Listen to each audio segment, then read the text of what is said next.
Problem ఏంటంటే, IndiGo యాజమాన్యం చాలా దుర్మార్గమైన యాజమాన్యం.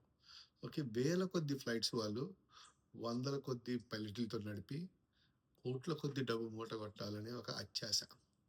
సో, ఈ ప్రాబ్లమ్ ఎందుకొచ్చిందంటే, భారతదేశంలో 65% విమానాలు నడుపుతున్న ఇండిగో వాళ్ళకి కొత్తగా ప్రాబ్లమ్ ఎందుకొచ్చిందంటే, కొన్ని సేఫ్టీ రెగ్యులేషన్స్ వచ్చినాయి. పైలట్‌ని ఎక్కువ 24/7 వాడకండి. వాళ్ళకి కొంచెం రెస్ట్ అవర్స్ ఉండాలి. తర్వాత కొన్ని అలాగలా సేఫ్టీ మన సేఫ్టీ కోసమే కొన్ని రూల్స్ వచ్చినాయి. ఆ రూల్స్ వచ్చేసరికి అక్రమంగా విమానాలు నడుపుతున్న ఇండిగో సిస్టమ్ అది తట్టుకోలేకపోయింది. మిగతా ఎయిర్‌లైన్స్‌కి ఆ ప్రాబ్లమ్ లేదు గానీ, ఇండిగో రోస్టర్ దెబ్బతినింది. వాళ్ళు పైలట్‌లని సకాలంగా అందించలేకపోయారు. 500 కొద్దీ, వేల కొద్దీ, వందల కొద్దీ విమానాలు క్యాన్సిల్ అయినియి. ప్రయాణికులు వాళ్ళ హోటల్స్ క్యాన్సిల్ చేసుకోవాల్సొచ్చింది. పెళ్ళిళ్ళు, ఎంగేజ్‌మెంట్‌కి ఎళ్ళలేకపోయారు. ఎయిర్‌పోర్ట్‌లో దుప్పటేసుకొని పడుకున్నారు. సో, ఇది పరిస్థితి.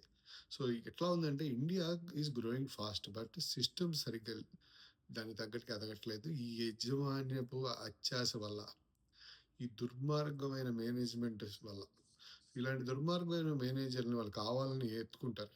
చైనాతో పోటీ పడాలా?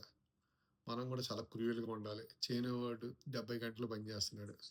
మీరు కూడా అట్లాగే పని చేపించండి. ఇట్లాంటి ఎన్ని పాలిసీస్ అని అడ్డదిడ్డంగా ఆలోచిస్తున్నారు తప్ప, మన విలువలేంటి? మనము కరెక్ట్‌గా ఎంప్లాయీని ప్రోత్సహిస్తే వాడు గంటలో 10 గంటలు పని చేస్తాడు. దానివల్ల ఎక్కువ లాభాలుంటాయి. కరెక్ట్‌గా వాళ్ళకి సరైన ఇన్సెంటివ్స్ ఇవ్వాలి. సరిగ్గా రెస్ట్ ఇవ్వాలి.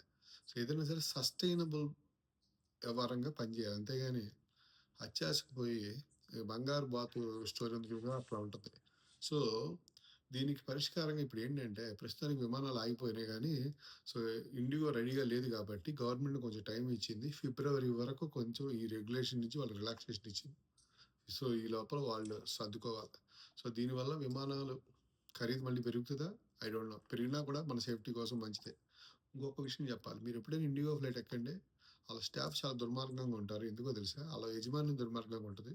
సో, ఆళ్ళు ఈళ్ళని హింసిస్తున్నారు. ఈళ్ళు మనల్ని హింసిస్తారు. అది పరిస్థితి.